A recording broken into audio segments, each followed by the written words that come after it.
My name is Lucy Blake and I work at the Australian Electoral Commission as a Service Support Officer.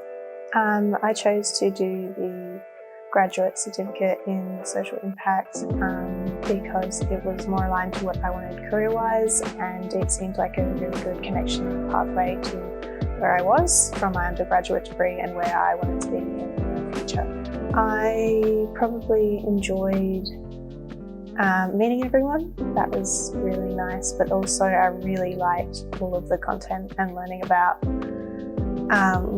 all the different aspects of social impact and the many guest speakers that came on with all my subjects.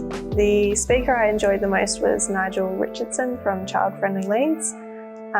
It was really great to have his perspective and his experience of road mapping social impact. Doing the graduate certificate of social impact will influence how I work in the future because it gives me frameworks and guidance and information to draw from, and also measurement tools. The sort of job I hope to get from doing the graduate certificate in social impact is something that will make a change to my local community or the Australian community as a whole sort of system. The graduate certificate in social impact has really helped me career-wise, and it's opened up so many new opportunities for me that I wouldn't have been able to see before.